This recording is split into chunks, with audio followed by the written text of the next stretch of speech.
Hi everybody, this is Ibarionex from the Candid Frame. Welcome. Today I want to talk about portraits, specifically street portraiture.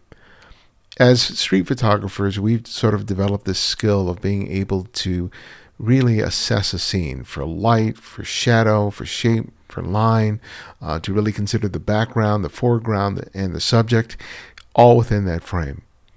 Yet when it comes to making a portrait, some of us completely forget all those skills.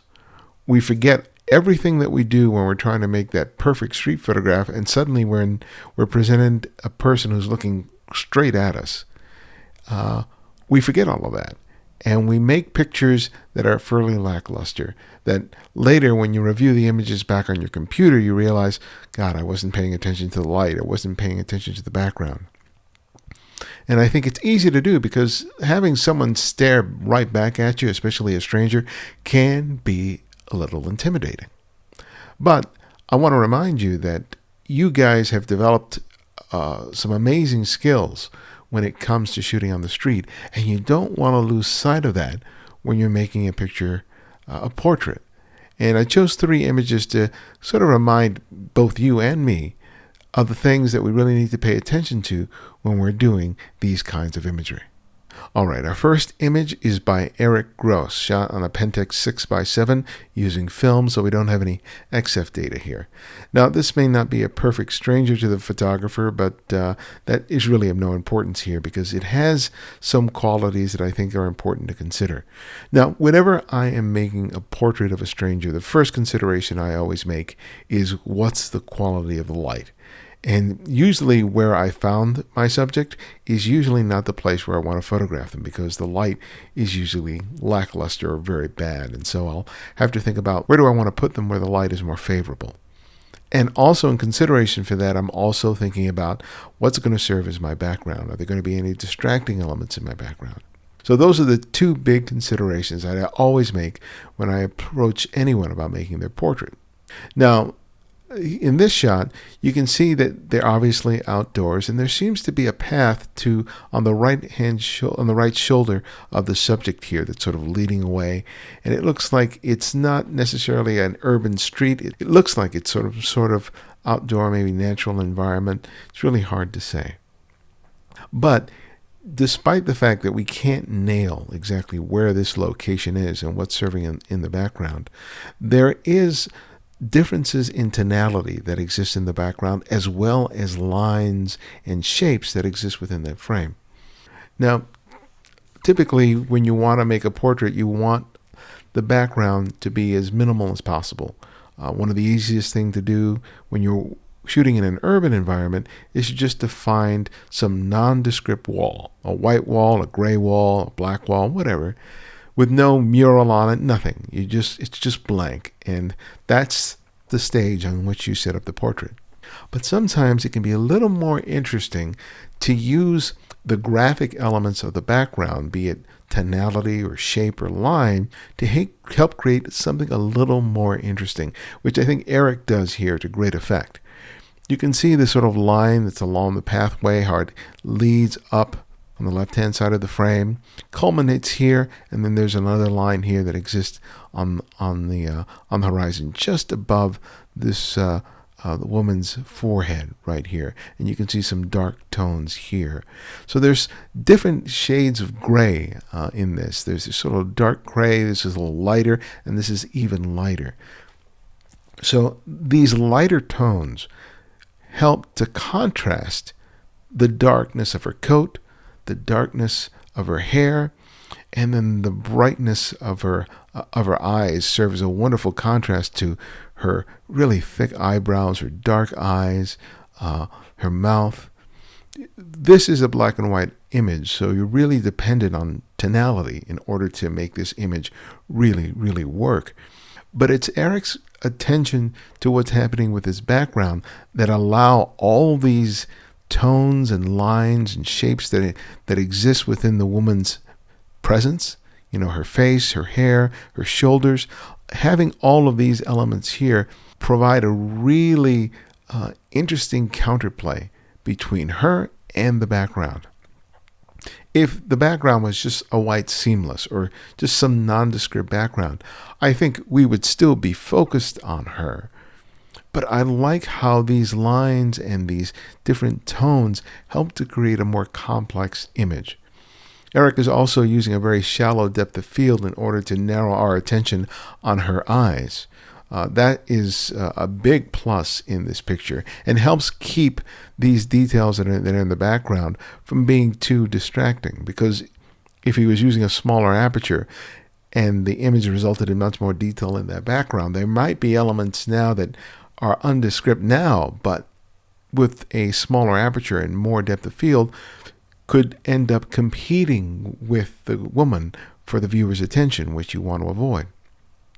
So when you're composing a photograph, as you raise the camera to your eye and you're framing it, you really have to make careful consideration of everything that's in that frame, especially in the background, and especially for a portrait. Because those elements, though they may seem relatively small and distant to you, to your naked eye, within the context of the frame, they can be that much more pronounced and dominant as a result of your choice of focal length, lighting, and depth of field. This is a great photograph. I love the way that the hair plays across this woman's face, the intent look she gives the photographer and us as the viewer. It's a wonderful, wonderful photograph.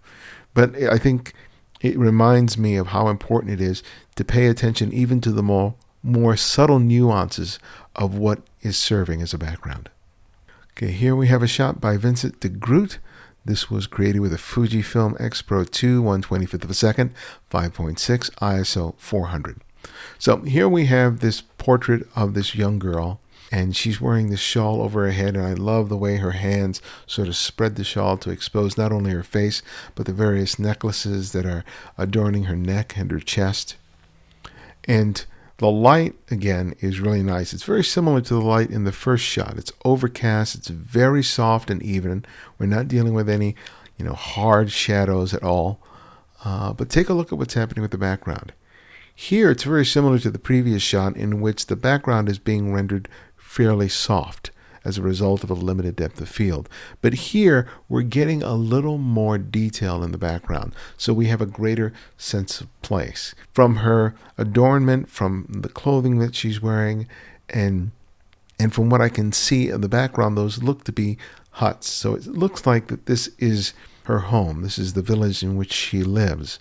So in this case, the details that we're getting in the background provide some insight to the subject. It's not just a graphic element that helps to offset or serve as a counterpoint to the subject. Here, it's a telling element. And by using the aperture and the lens and the resulting depth of field, it helps to render that kind of detail. Had Vincent chose a very wide aperture and a longer lens to completely blur out that background, we probably would not be able to discern that this is a village and that those are huts, and we would be more focused on her and her incredible eyes. But this is a creative choice that we often have to make as photographers. When you choose the spot where you want to photograph your subject and you consider your background, you have to think about, okay, not only what am I going to put behind my subject for this portrait, but how important is it to the story that I'm telling in this singular image, in this singular portrait? Do I need to eliminate things because they are a distraction? Do I just want to emphasize my subject and my subject alone and not anything else? Or do I want certain elements in the background to inform the picture and to inform the subject, but not become a distraction? Those are just three options, but something to consider when you're taking a look at someone and you're saying, I want to make their photograph. If you're thinking only about, oh, this person looks cool, this person would make a great photograph, and you're not considering all those other things, you're at risk of ruining the photograph. Because you may compose the shot in a way that you include something in that composition that detracts from the subject, or ruins the whole overall feel of the moment and the person in that composition. Just because you're photographing a person and that person is staring back at you, and you may feel those butterflies as a result of, feeling nervousness at photographing someone. It doesn't take away your responsibility to make as good a photograph as you can. I think the onus on you is even more so than just making a typical street photograph of a stranger who's completely oblivious to the presence of your camera. I'm urging you to really slow down, as I always do, but think about what you want to do with the entire frame and not just your subject, and let that inform your choices in terms of focal length, aperture, lighting, camera orientation, so that you can make the best shot that you're capable of making. All right, here we have a shot by Sheta Agarwal. This was created with a Ricoh GR2 at 1/160th of a second, f8, ISO 1600. Now here we have a shot where we are getting a lot more detail in the background. We have this man who's bathing or praying in the water, his hands clasped in front of him, and we see the boat on the left, the boat over his right shoulder, and two other boats on the right-hand side. So here, the setting is playing an important role in this portrait. It's not just about photographing his face, his hands, his body. The water, the boats, and the way everything sort of recedes into the distance is as much a part of this portrait as the man himself. The choice of using the small aperture, especially with this particular camera that has a fairly wide lens, results in a very relatively deep depth of field. So the elements in the distance are rendered relatively sharp as compared to the subject. So when you're doing that, when you have a little more or a more generous depth of field, you have to be that much more conscious of what you're including in the background, because those elements are going to be resolved to a greater degree than they would be in the previous two shots. And at that point, you have to be even more careful about what you include in the frame, because they're going to be so clearly rendered in the composition, it's either going to compete with the subject or inform the subject. And then you have to make the choice of, well, what am I going to be able to do if I have no choice in terms of being able to change my aperture or change my focal length? Because with the Ricoh GR, it's a fixed lens. So at that point, you have to decide, well, how am I going to shoot this? And sometimes the choice is just to try a different camera position. He might have gone with a vertical to eliminate, one or more of the boats out of the frame or get physically closer. You see what I'm getting at? You have choices all the time, but you don't have choices if you're not paying attention.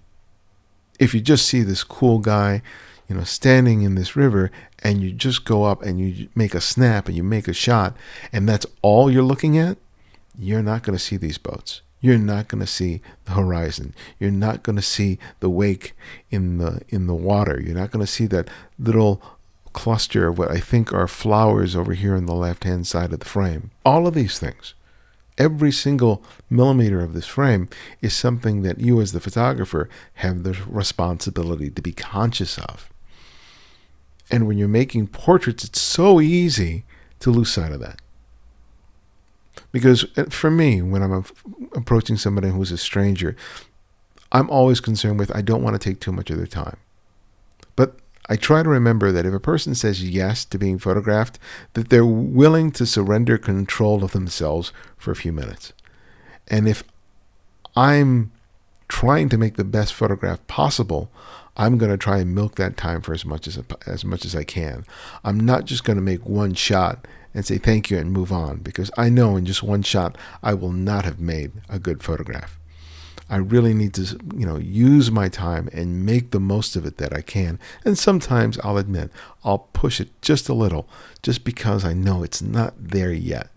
Because I'm carefully evaluating the scene and the gesture and the light, and I'm just looking for everything to converge in just that perfect way. And sometimes I get it and sometimes I don't. But I have to tell you that most of my time is dedicated to making those millimeter small adjustments to the frame, shifting to the left, to the right, getting closer, moving back, waiting for something to play out in the background, or waiting for that telling gesture or expression from my subject. When you're doing all of these things, you increase the chances of being able to pull off a really effective photograph. And I have to say that I really love the light in this. All three of the shots are made with very soft and diffused light. And you can see why this is a wonderful quality of light in which to shoot in. So, if you go out and it's a cloudy day, don't lament the fact that there are a bunch of clouds in the sky. Take that as an opportunity to make some amazing portraits, because if you're paying attention to the light and you find a great setting and a great subject, man, you can make magic happen. All right, hope you found that helpful. If you're finding the Candid Frame for the first time, you should check us out by going to the candidframe.com. It's a podcast in which I feature conversations with photographers about their work and the career. We've been doing it for 12 years now. We have I think 408 episodes. And you can go about candidframe.com and check it out. I'm also producing some weekly content every Wednesday. It's sort of an essay. And then the most recent essay that I did was called Staying in the Moment. It's something that I've talked about sometimes in the video. But actually this time I put it to words and wrote a small article, which you'll find on the site. And check it out and let me know what you think. And if you like these videos and you want more of them, please subscribe. And every time they get released and updated, you'll get a notification automatically. And if you want to contribute to the Candid Frame Flickr Pool, all you need to do is go to the Candid Frame, or actually go to Flickr, do a search on the Candid Frame, and just ask to be added, and I'll be glad to do so. So thanks for joining me again, and I'll see you next time.